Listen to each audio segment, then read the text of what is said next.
righty. How are we doing? There we go. All right. So it looks like things are starting to roll here. Let's see. Hello, everyone. So I'm Allie. Welcome to our little virtual event space here. So I'm Allie. I will be the host for the evening. That's why I've got my airline pilot gear going on. If you guys are local, you might recognize me from the LFP location.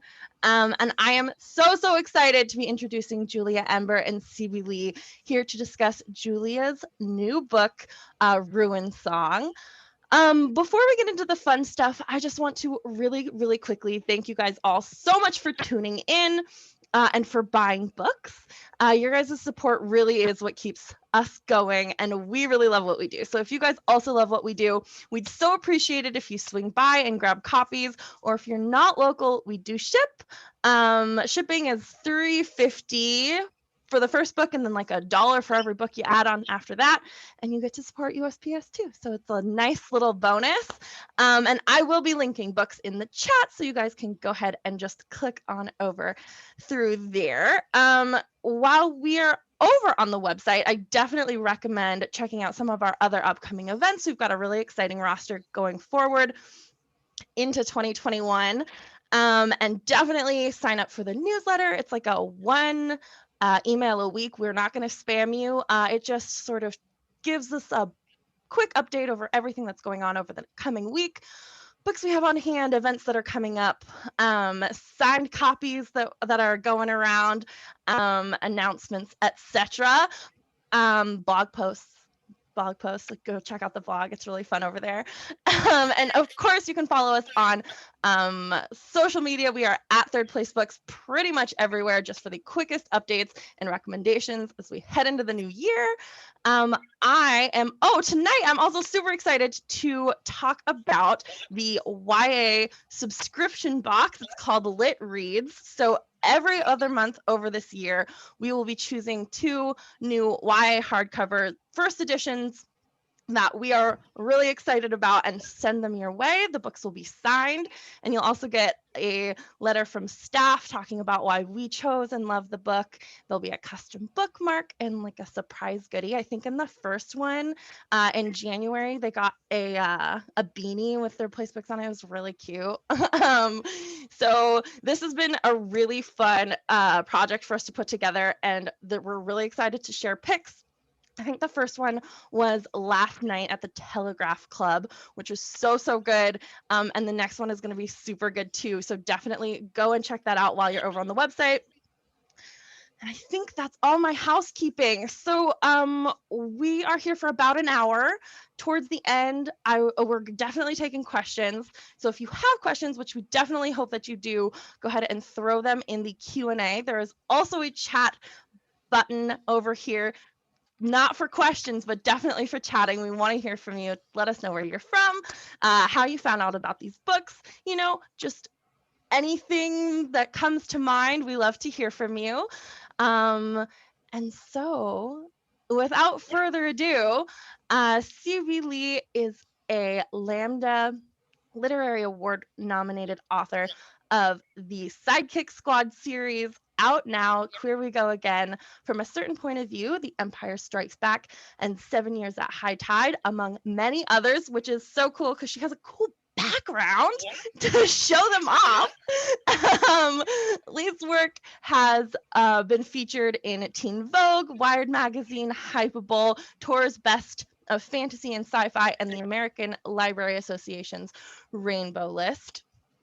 Julia Ember is the author of the Seafarer's Kiss duology, and most recently Ruinsong, which I started processing pre-orders for in like August. So this one has had a lot of hype. People have been really excited about it. So I'm gonna get out of your way. But first, it's a queer story about two girls from different factions in a world where magic is sung, which is literally the dream. So thank you guys so much for being here. I am so excited to listen in on this conversation. If you need anything, shout at me. I will be invisible but listening. And the rest of you, I'm just gonna leave you in their capable hands. Don't forget to throw questions in the Q&A, and I will see you all soon.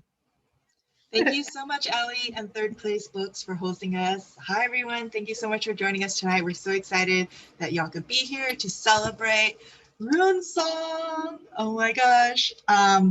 So we're going to dive into some questions. This will be really fun. If you have questions, feel free to pop them into the chat or through the question feature, and we'll get to them.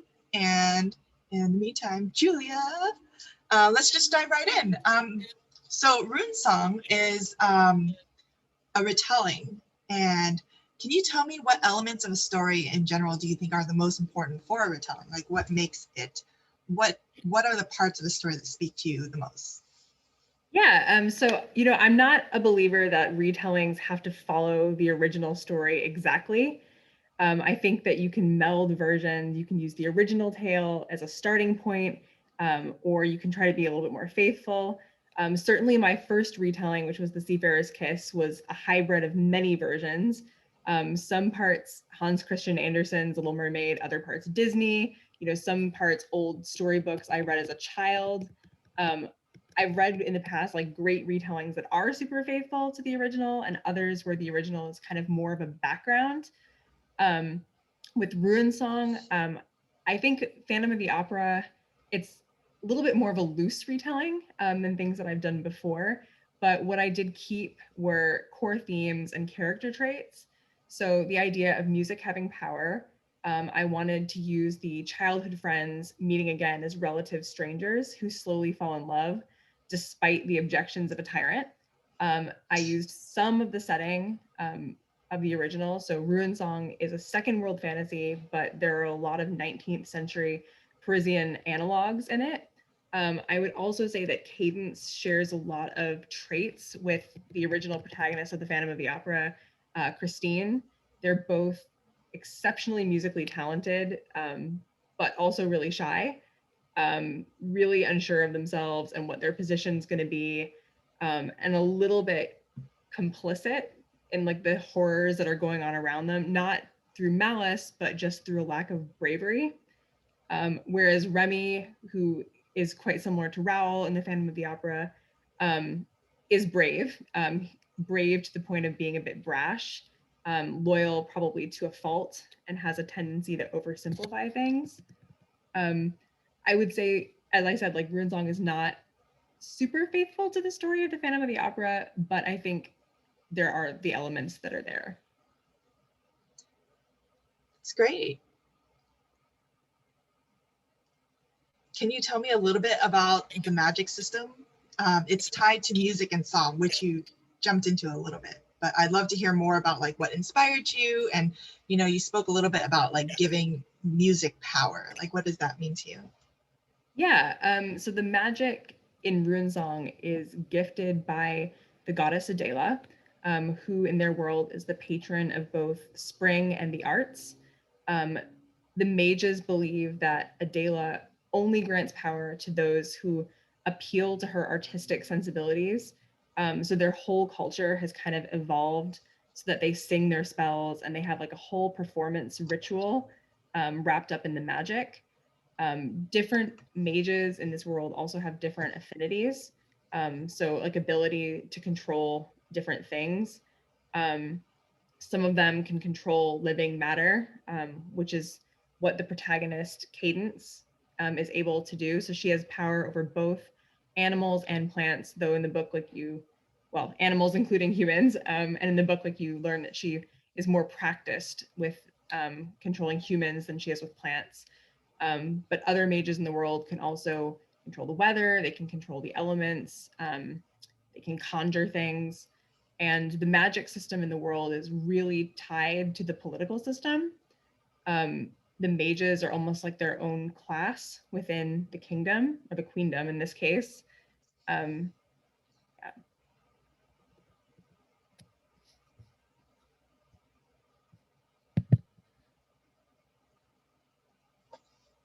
That's great. Do you want to chat a little bit about Cadence and Remy and their background as childhood friends? This is one of my favorite tropes, by the way. They're like the like best friends turned like now we're on different sides of this faction. And they're completely different roles. Like, how did you navigate that connection and think about like writing romance across such a divide? Yeah, I mean, I think I've never played with that trope before, so I really wanted to. I'd never done anything in a book where the two characters had already met before the start. And, you know, I do think that you forge really powerful connections with your childhood friends, like probably as strong or probably much stronger even than you do in adulthood. And I think that those connections can persist like even after you drift apart. For me, like growing up, I went to an international school. I lived in London and it had a huge turnover. It wasn't unusual for like a third of the class to move in a year. But when I would meet those friends like years later, that connection was still strong and still alive. And I still feel so connected to people that have moved like all over the world, even though we've lost touch. So I really wanted some of that feeling to kind of end up in Ruinsong. But then because I love drama and I love like to make things a bit brutal, I complicated their situation so much because I put them on either sides of like a civil strife. And that for me, I think, you know, I think it would be wrong to say that like I haven't been influenced by the political events, especially of the last few years, which thankfully that era has now drawn to a close, at least we hope. And I wanted to see like what would happen if you put two people in such completely opposed situations. And I think that they're drawn together because they're both trying to figure out what their role is in a country that's changing. And even though that initially pushes them apart, it eventually brings them closer together. Kind of like going off on that, so we're also in this chat for everyone who's joining us, and we're also going to talk about A Clash of Steel, which is Carrie's new book, which is coming out in September. Is that right? Mm-hmm. This year. So I also wanted to ask you a little bit about the retelling elements in A Clash of Steel.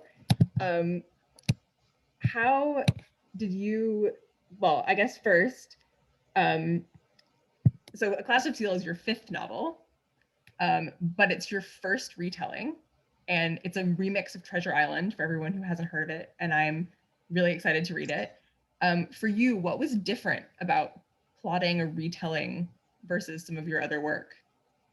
I think the most interesting part was like, in terms of like what makes a retelling, the first thing I thought of like, well, what are the elements of the story that were important to me, and what kind of conversation did I want to have with the original, which was like not only in changing the setting and making the main characters these two queer girls, but completely like what spoke to me about the original Treasure Island was the sense of adventure, like the larger than life aspect that you know, a boy from nowhere could you know, have this grand adventure and meet these like, you know, unsavory characters and prove his mettle. And so the elements, it's not a like step-by-step faithful retelling in any way. It's more of like, I'm taking those elements of adventure. There's a map, there's a treasure, there's an island, there's a motley crew, but a lot of the elements of like the themes are my own, because it's all about like, you know, when you make the main character a queer girl from, you know,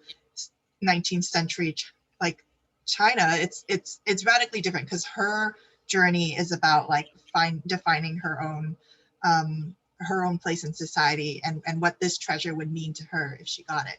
So yeah, that's kind of where I started, and it's a remix in the sense of like, you know, all of the stories that are coming out in this series are looking at classics in a new way. So I'm bringing questions to like piracy itself, like, you know, in the original Treasure Island, it was very cut and dry that these were all the bad guys, and so I'm taking a more nuanced look, like why might one turn to piracy, and what, you know, does it make someone a good or bad person, or is it the choices that an individual person makes?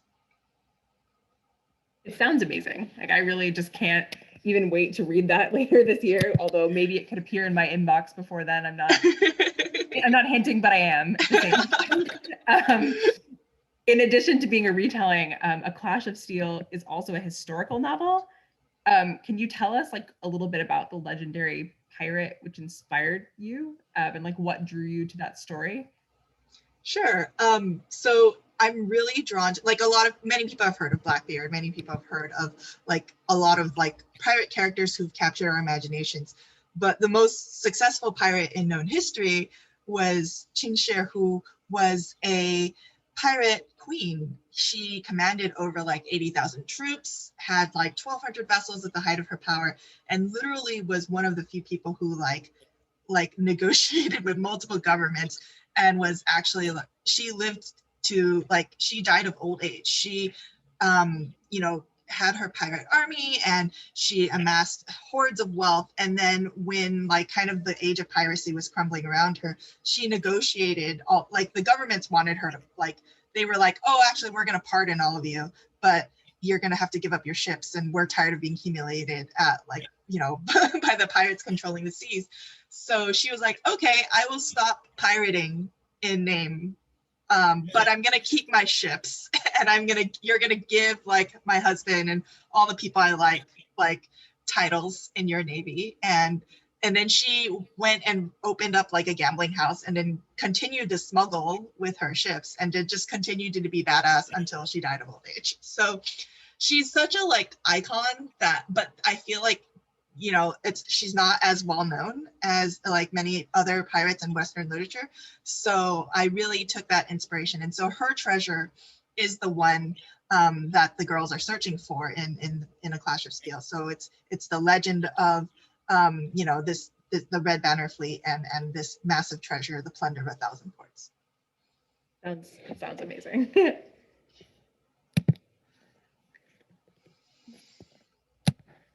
So I have a question for you, since we're talking about retellings, and this also coincides with the question that we got in the audience. So this is kind of a two-parter. Okay. What other YA retellings have you enjoyed? And do you have any favorites or recommendations? And if you wanted to write more retellings, what would you like to do? Oh, wow. Okay. So lots. I guess like recently I've been really into the historical retellings trend, which I think is why I'm so fascinated with A Clash of Steel and really want to read it. Certainly And I Darken by Kiersten White is a huge favorite of mine. It's a gender flipped retelling of the historical figure of Vlad Tepes, who was the inspiration for Dracula. And Lada in this book is just so brutal. And I think it's so the way that Kiersten White handled like how things would have been different for Lada as a woman, kind of operating as a military figure in that time, was really brilliantly done. Another brutal historical one that I really liked is Blood Countess by Lana Popovich, which is about the serial killer Elizabeth Bathory. You can probably tell, like, I like some dark stuff. Ruinsong is a dark book, but I've also liked The Deathless Girls, which is an FF Dracula retelling about the origin of Dracula's wives. Peter Darling, which I have on my shelves, by Austin Chant, which is a trans retelling of Peter Pan, where Peter is a trans man who's able to explore his identity in Neverland. And it's also like a Hook Peter romance, which I like a lot. Outrun the Wind by Elizabeth Tenney, which is an FF retelling of Atalanta, the Greek myth. What about you? Oh gosh, I love all those. And like Peter Darling is one of my favorites. And I'm excited to read some of the ones you've listed. One of my favorites actually is Julie Dow's Forest of 1,000 Lanterns. Oh, that's such a good book. Yeah, that's so good as well. And it's a duology actually, Forest of 1,000 Lanterns.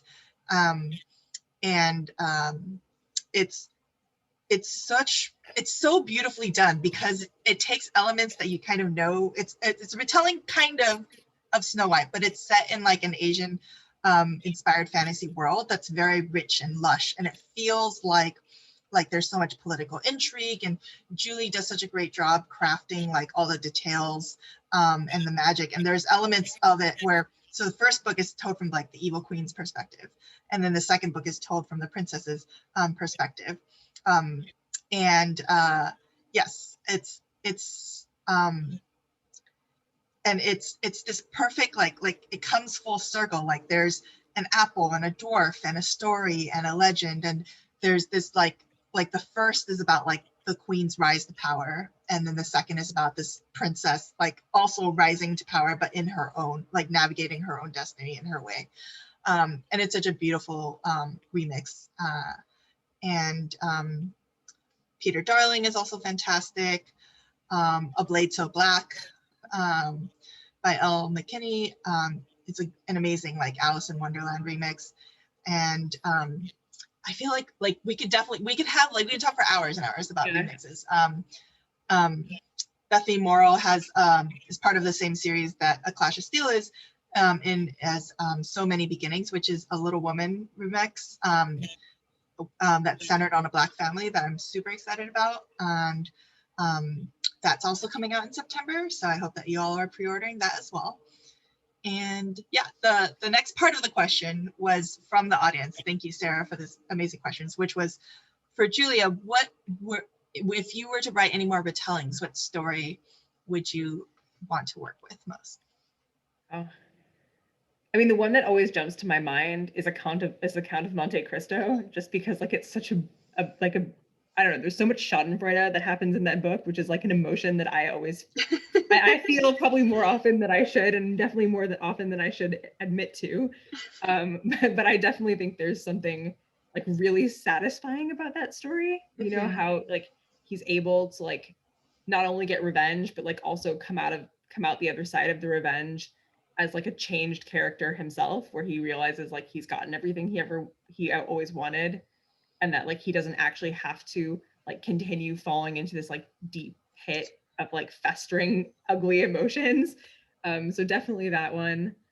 I would like at some point, I think, to try a historical retelling, but I don't know of whom. Like I think about it a lot, and I think that like the level of research that would go into writing a historical novel, but actually that is actually something that really appeals to me because I have a background in like historical academia.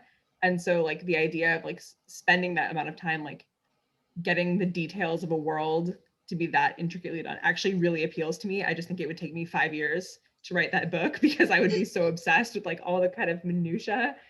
Yeah, probably those two. What about you, if you were ever to do another retelling? I don't know. I have I'm such like current project brain, so all like I've been thinking about lately is Treasure Island. Oh gosh, I feel like there's like some, I don't know, I'd love to do like Midsummer Night's Dream or something ridiculous and fun. And I think there's a lot of like classic fairy tales that I would love to take my hand at. But there's also like thousands of those, but I think they're fun. I think there's a lot of ways that you could like subvert them, and like, I don't know, I think there's so much room for like, as soon as like, you know, it's a completely different story if you give it like a queer voice or a voice of a person of color, and it becomes a story of its own. So yeah, I would love to continue doing retellings in the future. A few for me, certainly, that I think about that I'm like, it would be fun just to make it queer. Like I don't really know how I would do it. Like I don't know. I'm really drawn for to the Count of Monte Cristo. No, not for the Count of Monte Cristo, but like I'm always really drawn to the Legend of Sleepy Hollow. Oh yeah. I don't know how I would make it queer, but I kind of want to. So yeah. You can do anything. I would read it.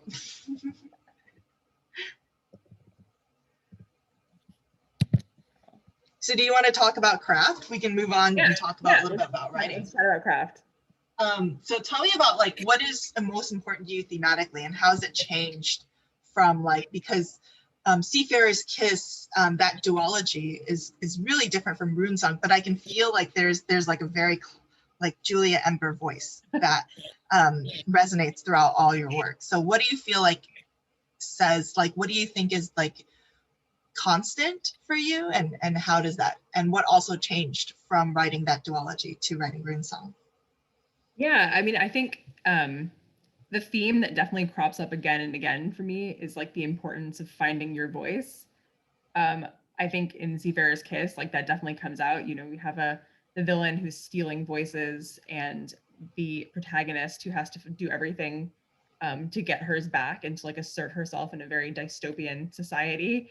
And in a way, I think thematically, Ruinsong is kind of similar to that, because we have a protagonist who in some ways has the strongest voice out there. But in others, like her voice is very overshadowed by the desires of others. So she's in a really unique position, Cadence, the main character, where, you know, magically she has this phenomenal gift, and she uses her voice in order to cast these spells. So in some ways, like everyone in the kingdom hears her, but then in others, like no one really cares about her desires. So in Ruinsong, it's definitely her not only finding her voice, but also like finding her backbone, I think, and being able to stand up for the things that she knows or has known are correct all along, but just hasn't been able to bring herself to do it. The other thing with all of my books is all of them to date have been FF. I'm not adverse to writing a bisexual like FM relationship or a book with no romance at all. They just all have been FF, and as I think about like new projects going forward, they probably all will be forever. What about you? What themes do you think come up a lot in your writing?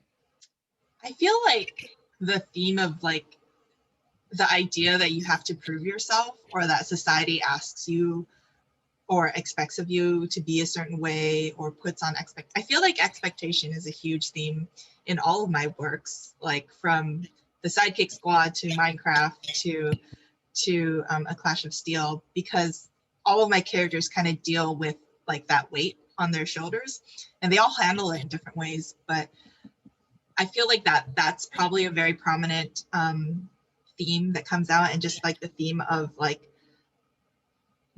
finding yourself and finding power and confidence in who you are. And like, yes, we grow and change, but also like you don't have to change for someone else or adhere to someone else's standards.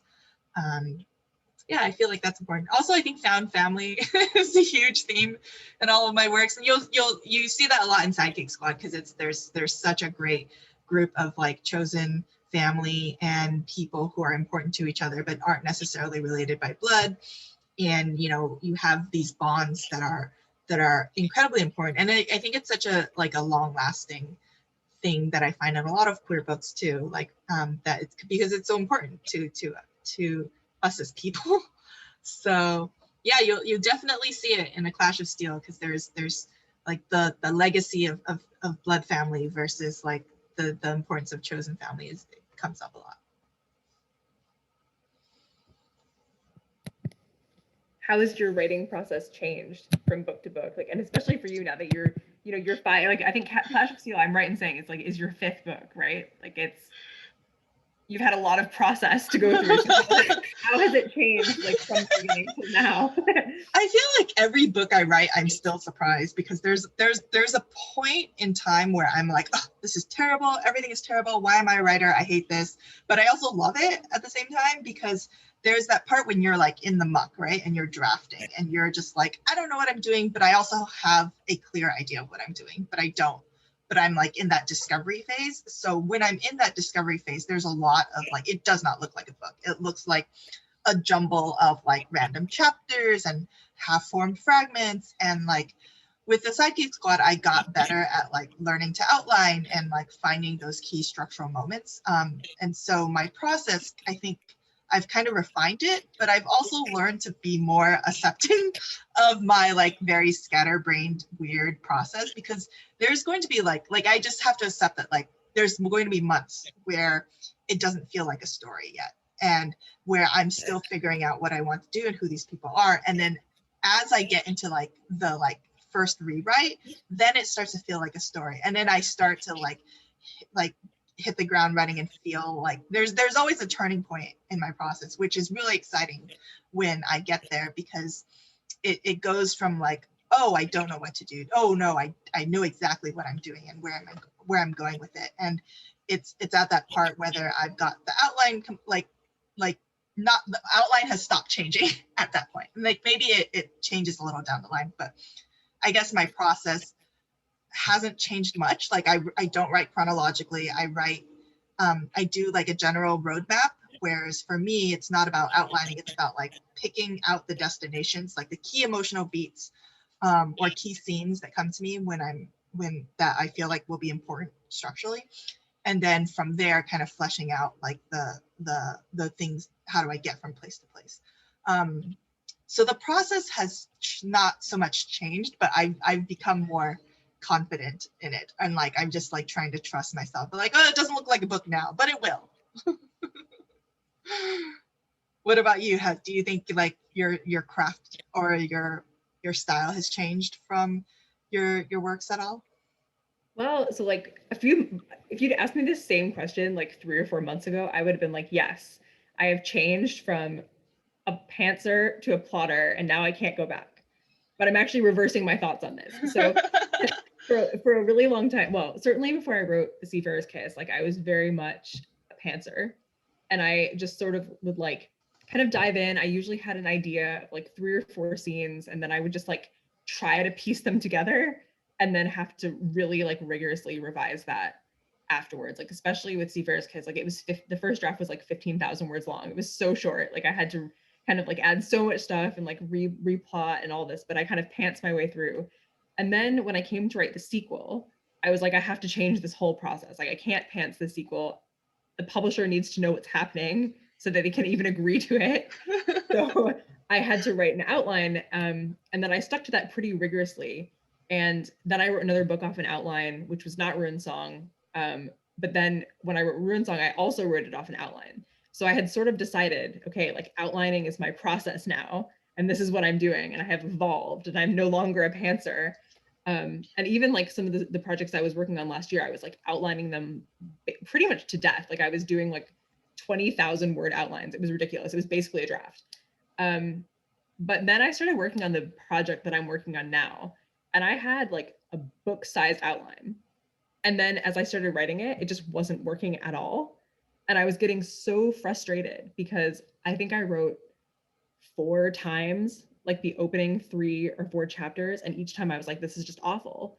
But because I had this really rigid outline, I think I was afraid to just like go with what my gut was saying needed to happen, because I was worried that it wouldn't line up with my outline later on.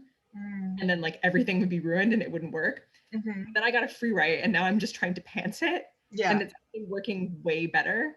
Like the draft is very rough, and like I will have to do a lot more to it, I think, than if I was writing it off an outline. But it's working. So now I guess my position on this question is like, it changes for me for every book, because I don't think fully become a plotter. I don't think I've fully embraced that for certain projects, but for others it's worked. Oh, that's awesome. And for those of you in the audience who aren't familiar with the terms pantser and plotter, a pantser is defined by like a writer who like flies by the seat of their pants and kind of figures it out as they go. And then a plotter is someone who like meticulously plans every aspect of the novel out. But I think there's like, I don't know. I don't really believe in binaries. So like, it's hard to say like you're like one or the other. I think there are people who thrive more doing certain elements, but you kind of have to use both. Like, you know, you can plan meticulously out things, but there's going to be elements where you're going to be discovering as you go. And part of like the outline idea that like I struggled with in the past was that I would be terrified of outlines, because I was like, what if I don't like it? Or like, what if I have to change it? And so like for me, the roadmap idea was really helpful, because it's about like, okay, I definitely want there to be a big damn kiss. I want there to be a huge fight. I want there to be a point when the main character realizes that even though she has everything she wants, she doesn't have what she like needs. And so these kind of key moments are like, you know, if you're planning a road trip, you want to drive from Los Angeles to New York. You know you want to end up in New York. You know along the way you want to stop in Seattle, then Chicago, and then you want to go down to Texas and go to stop in Houston. So like there's a journey that you are like, all right, I'm going to kind of do like this, you know, but along the way, there's like opportunity where you're like, okay, on my way to Seattle, I'm going to stop by Big Sur, or I'm going to, oh, that looks cool, I'm going to take this detour. And so like being open to Like, I think I was really hard on myself for like, oh, if I don't adhere to this outline, I would have failed. But I love that you're discovering like free writing, and free writing is really like, that's like my big, like, what am I doing now? I don't know. Pick a scene and then start there, or like pick what feels good.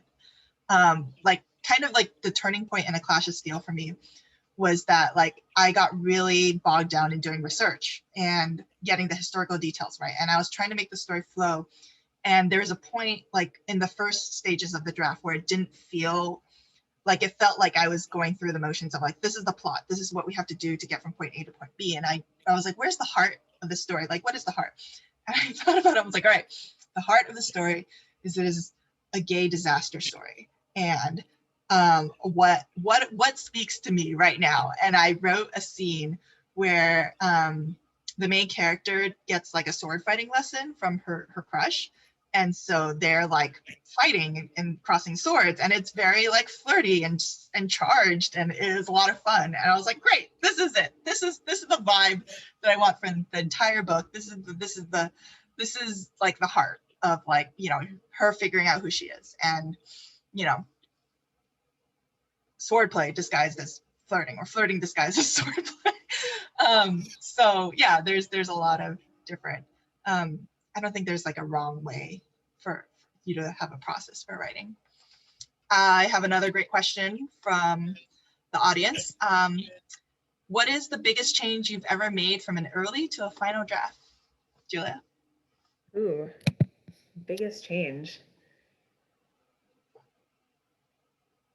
I mean, I've had 2 books now where I've completely changed the tense, which is a pretty big change in some ways. Like, it's taken me a while. I don't, in terms of time, that was probably the most time consuming, where like I've had to, because you have to rewrite everything, like every sentence in a different tense. But I don't think structurally that's like the biggest change. Ooh. I mean, in my work in progress that I'm working on right now, I've completely dropped a POV, which it was a dual POV book, and it's now going to be a single POV book, which is pretty dramatic for me. Yeah, I just realized that one of the POVs was like so completely dominating the other that it wasn't going to work. So I had to start it over as a single POV book. So that might be the biggest change. I don't know. It's hard to think about that. I in terms of time, switching it from one POV to the other is pretty time consuming. What about for you, Stevie? I think structurally, like the second and third books in the Sidekick Squad both changed really dramatically from the first draft to the final. A lot of it was like, what were the key events and what made sense? Like, Not Your Backup is very much like a road trip book, because the characters start in one city and they end up like, they go on this journey and learn certain, so they're like, the physical place of where they were also had to make sense like structurally with what plot things were happening. So I would have like key big events that were happening externally, and then also like reflecting like the main character's journey. Emma is like learning more about her like asexuality and aromanticism, and it kind of parallels like where she is on that journey. And so structurally, I think there was like a lot of like conversations that ended up moving around, like her figuring out like her conversation with her boyfriend, and like her having conversation with other ace people, and like those were like really big scenes and important for me. But like they did move several places, and like I was like, no, this feels better here, or like this feels better here. And then also like the big confrontations. I think also like Not Your Sidekick also had some big, no, maybe did not have. I know Not Your Villain, I had like some like big stuff that I had to move around because it didn't make sense for certain things to happen. And like also like as a series, I had to like make sure that all of it pointed towards the last book. So yeah, I also changed point of view 3 times for A Clash of Steel. So that was a lot of fun, or not fun. It was torturous because I couldn't decide. Like I started it in first person, and then I hated it, so I wrote it in third person, and then I hated it, and I went back to first person. But since I write non-chronologically. There's like chunks. The first draft was so messy because there were chunks of it that were in the wrong tense. And so I still had to like go back and fix all of those, but it ended up okay. I just have to start in first. Even if I know that it's going to be third, I have to start in first, or I feel like I don't know the character. So like I always, even if I'm going to change it, it has to be, I have to write the first like 2 or 3 chapters in first, and then I'll go back and edit them like completely into third, and then decide which one I like better. That's so interesting. Yeah, I don't know why it is. I just find it easier to draft in first.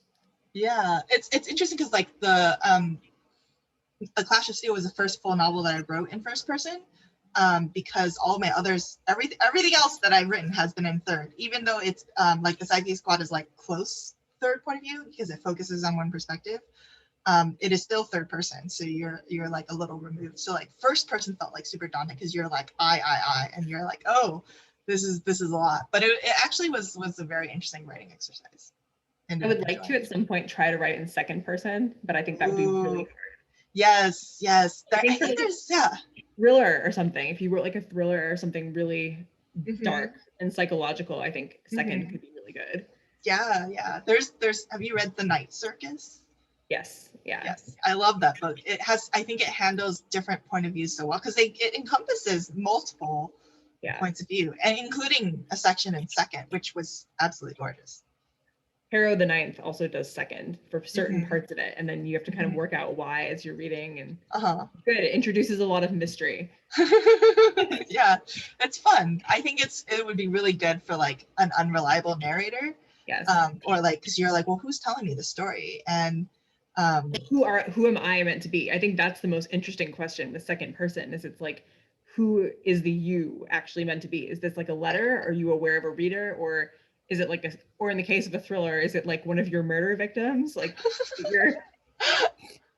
I think there's an element of the second person where you is like someone is writing about themselves, but in a you like detaching it to their future self or something. Not necessarily future, because I've done this in like nonfiction a lot, because I tend to do it a lot in nonfiction, like sort of like in reflecting stuff, but I'm like, oh, you're 12 years old and you do this and like you feel this way, but it's specific to me. But instead of using I use you, because it makes, I think it opens it up to like, it invites someone directly into my head, I think. Whereas like someone, if you use the like, it is very interesting because I feel like it's intuitive to assume if you're using the first person point of view that is like, oh, then you're in that person's head. But there's I don't know. It's writing is interesting. It's fun. But I have used the second person a lot in like nonfiction, kind of reflective essay ramblings type stuff. I think we've answered the questions that the audience have given us so far, but we wanted to open it up if anyone else has any other questions that they'd like us to answer.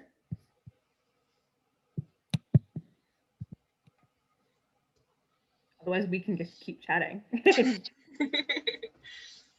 Are there any craft podcasts or craft books that you think are great for people who are looking to improve their writing craft?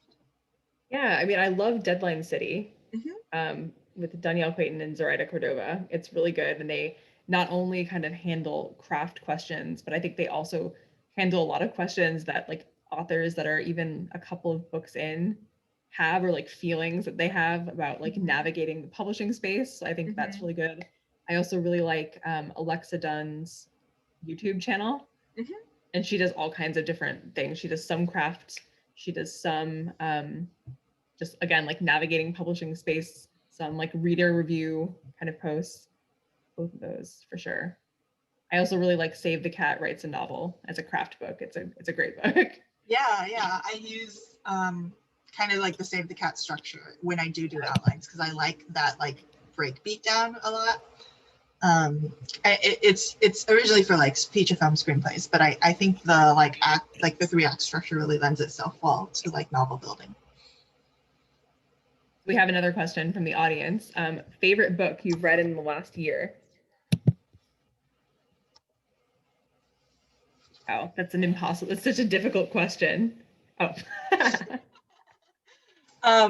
Well, actually, no, 2021 just started. Have you read anything in 2021? And have I read anything really good in 2021? I think I read this in 2019. I think you did. Yeah, I know when we get asked craft questions too, I'm like, what did I change in Ruinsong from like beginning? There's a lot. It was another era. Like to think about, like I read the draft of Ruinsong that you sent me, and I read it on a plane going to a convention where we were hanging out in person with like huge gatherings. Lexicon? It might have I drove the Lexicon, so it wasn't that, but it was I think it might have been like Geek Girl Con or Emerald City, because it was definitely one we did together. And I remember like reading it and then seeing you and was like, I love this, it's amazing. It does seem like another era, doesn't it? Like I do miss the conventions and stuff like that. But yeah, I've had a dream recently, like where we went to a convention and everyone was wearing masks, and I was like, wow, that could be the future. What did I read this year though so far? I read Master of One, which is really good. It's kind of difficult to describe it without giving spoilers, but it's kind of like a fae heist novel. Oh, how I would describe it, but also very gay.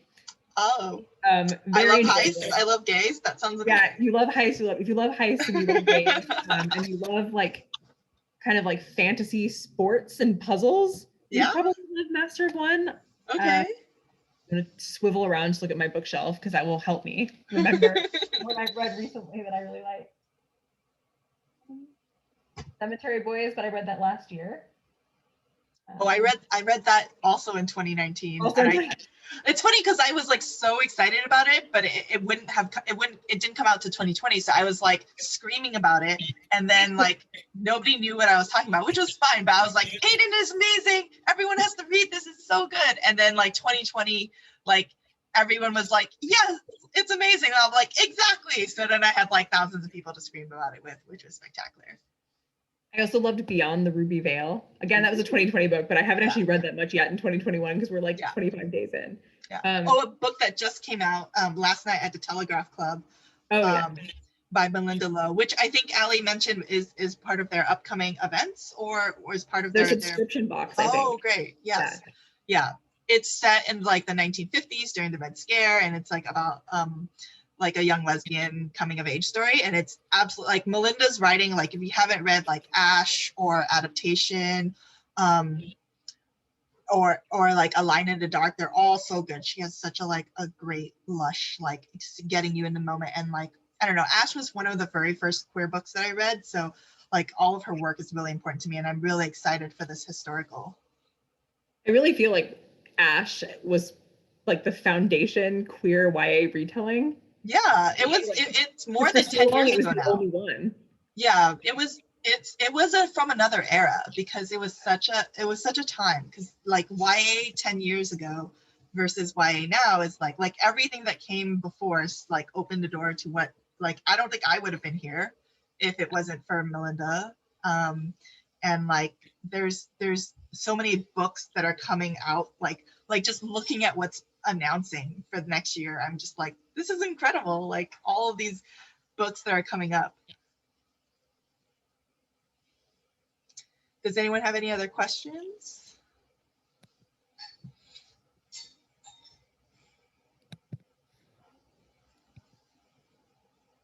I'll ask you another one of my questions then. Okay. Our shy audience want to ask any more questions. So I was curious about In a Clash of Steel. Can you tell us anything? Because I know you love tropes. Because I've been on trope panels. Can you tell us anything about like the tropes we can expect and like what romantic arc is in the book? Yeah. So the main character is Chang, and she is a young girl who has a lot of expectations for herself, and she one day her pendant is stolen by this mysterious girl who's a thief, so who has literally also stolen her heart. Like they spend an amazing day together, and at the end of it she realizes that this girl has stolen, like, you know, the one memory she has of her father. But On comes back and is like, oh, actually there's a map in here. And it kind of begins this like, oh, I'm only here for the treasure. But they form this relationship that's like very deeply intimate because they get to know each other in a way that like they've never been able to like share with anybody else. And so it's a romance that is built from like kind of like completely kind of different perspectives. Like they come from different worlds, but they also in their own ways are struggling with like the expectations society's put upon them. And it is a romance, you know, like writing a queer romance between two young women in like, you know, the year 1826 is a very specific time for people who didn't expect that they could exist, but they, you know, queer people have always existed in history. And so getting to write this story was really fun. And I hope that like readers will find the romance also like fun. And it's just really, this book is like really fun. I keep saying the word fun, but I just had a lot of like moments where I was like, okay, and there should be a scene where she like lifts up her chin with the sword and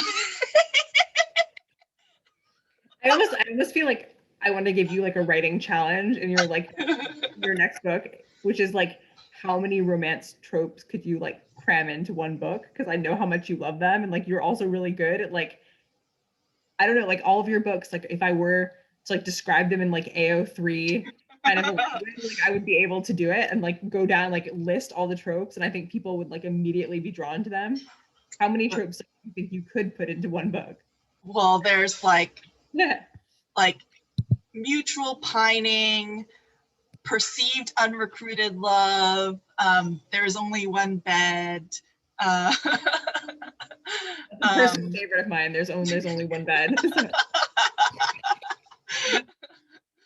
Definitely made that moment. There's a lot of like hurt comfort, which was like a favorite of mine, because it's about the like working through the angst and the trauma and then having someone be there for you through it. But it's like hurt comfort is like that like incredibly like savory dish. And like there's a lot of like, I don't know, I'm also a big fan of fluff. I don't know if there's fluff in this novel. Maybe there is. There's a lot of moments where I remember like talking to my editor. She's like, "What's happening here?" I'm like, "Oh, I just call this flirting in the rigging theme." I think it was the initial chat. I ended up naming all the chapters, which was a mistake because I had to come up with chapter names. Oh yeah. But and this was not a chapter name that ended up in the book because it was literally like "Be gay, do crimes." It should though. That should have been a chapter. And I feel for you because I've always been tempted as a craft thing to give my chapter title. But then I think I'd be able to come up with them for about 10%, and then the others I would just be floundering. It started because I had one really good chapter title and I was like, I want to use this. But then it meant that every other chapter I had to like, well, now I have to title the book, but tiny. I think that's what I would have decided. Like, I'm going to do parts. Like part 1 with my catchy chapter title. Part 3. I do love that, your parts. Oh, we've got another great question. 2 great questions. Wait, no, we answered the favorite book one. We did. Which characters did you find most difficult to write and which ones were the most fun for you? So for Ruinsong specifically, I definitely found Remy harder to write than Cadence. And I think just from a personality standpoint, like I'm not an especially like brash person, or like an especially brave or like that or a kind of person that just like says what I feel, which is very much like how Remy is. Like if she has a thought and it enters her head, like she immediately needs to just share it like it is, and like she doesn't sugarcoat, and like her worldview is like kind of black and white, which is not how I am at all. So I found that really kind of challenging to write. On the flip side, like I think characters like that do like push your story along a little faster, which is good, but I definitely found her very challenging in Ruinsong. Whereas Cadence, I think, was a little bit more natural for me to write because I'm also like, if I thought about like how I might react like in a situation like she found herself in, like I don't think I would be very sure of what to do either, and would also probably spend eons like milling over what I was going to do and like whether or not I would be able to like stand up to this person who had been kind of like an abusive figure in her life, her whole life. What about for you, CB, in A Clash of Sail? I think, I don't know, Chang was really easy to write, her perspective, because she's very much like, I'm going to be the very best. I'm going to be, no, whatever it was. No, she just has this, like, I think it's also very, like, personal. I think we share a lot of personality traits.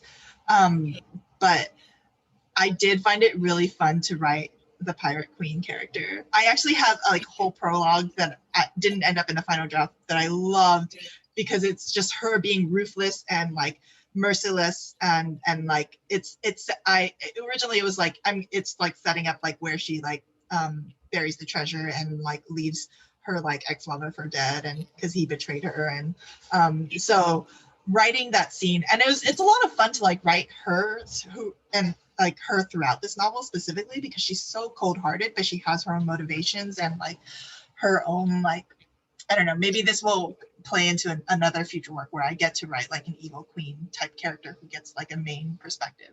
But she's also really different from me, because like, so it's fun to like kind of step into those shoes and be like, what would this totally badass person do or say in this moment? I think from the Sidekick Squad, I definitely remember struggling with Bell's perspective, because he's just so funny. He's a cool guy. He's always like, he's got something smart or sarcastic to say, and he has all these jokes. And sometimes people will be like, "Oh, your books are funny." I'm like, "Oh, thank you." I worked really. Humor is so hard. I worked really hard on that one joke. Or like, it helps because in writing you can edit, so you can take time to like craft the perfect scene, because someone who's really smart and sarcastic and witty could like come up with that answer on the spot. But like in person, if I were to have a conversation with another person, I don't know if I could be that witty. So like very witty characters are characters who are like clearly like cooler than me are hard to write. Writing witty characters is fun, because like I'm definitely one of those people that like, if I have an argument with someone, I'll think about for like days, like all the things I should have said but didn't. Yeah. Whereas like when you're writing those characters, like you can do it. You can think about it for days, and then you can like pop back up with like your witty retort, and like no one knows that you came up with it 5 days later. It actually is like, I do think being a writer allows you to have a lot of like, you know, in real life where do you like ever think of like you're like in a video game where you come up with like dialogue options? This is also takes why I'm like an awkward person, because I tend to like come up with dialogue options, and then like I'll like choose one, and then you're in the conversation and you're like, oh no, I chose the wrong one, because this is not going how I thought it would go. Or like you like cycle through them and you're like, okay, if I say this, then this is what they'll react. Or like you plot out entire scenarios, and then sometimes something will happen where you prepare for a certain type of reaction, and then like something completely different happens. You're like, well, I don't know what to do now, because I did not prepare for this. Because it's not a story that you're writing. You have no idea what's going on in like someone else's head. But in a book, what would you say is like the most surprising thing that any of your characters has ever done that's like completely derailed you? I think that's like a hard question for me, because I don't tend to think of my characters as having like ideas and personalities of their own. Like they don't choose to do anything, because they're all figments of my imagination. But I think it occurs to me that like, oh, this person should do this, or like, you know, what would be a good idea?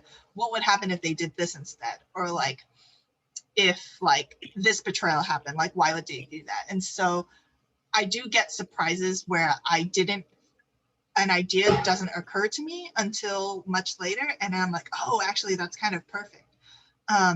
But maybe I'll end up going in another direction than I intended, or like I'm writing a scene and it just ends up really like going in a different direction, or like a cool direction, or it evolves in a different way. But I don't really think of my characters as having wills of their own, but they do have like as they get more fully formed, I understand them better, and then I put myself in their shoes, and I know what like more of what they would want and what would be more character for them. What about you? Do you surprise yourself in your writing at all, or find? I've definitely had some surprise murders, which can really throw things off. You know, if you on your outline were like, oh, he was going to be alive in chapter 17, but actually I killed him in chapter 6. That's happened to me a few times. I don't know. I think like sometimes like I surprise myself with like how quickly things can escalate. I guess.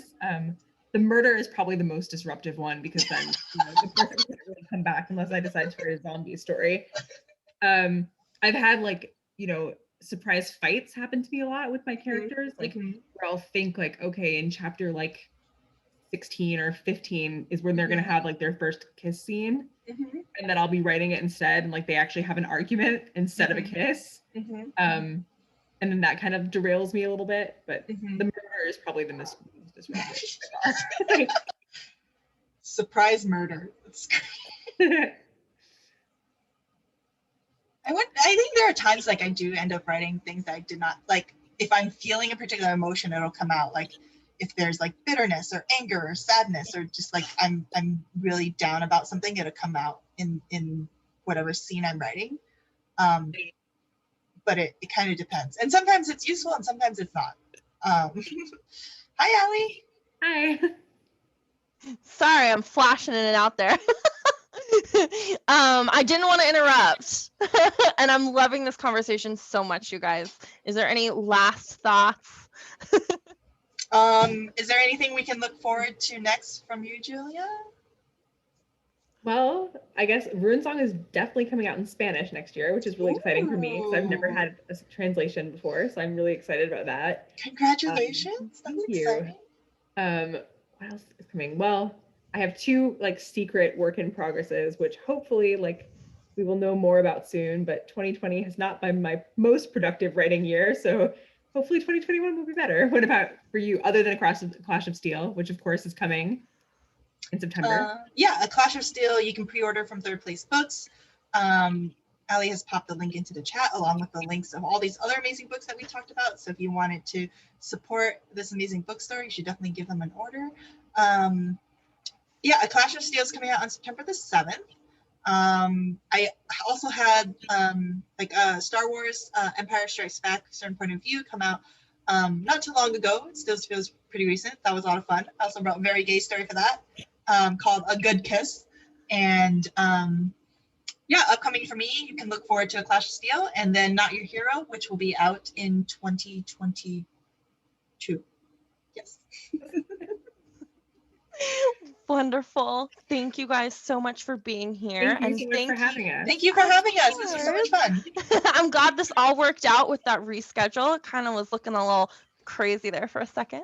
But you guys have been cracking me up all night. I loved it so much. Audience, thank you so much for being here. It was so much fun. Go buy books. I couldn't keep up with all of them because you guys were talking about way too many really great books. But man, great book list coming out of this event today. So thank you guys all so much for being here, and we'll see you soon. Good night. Thank you. Good night.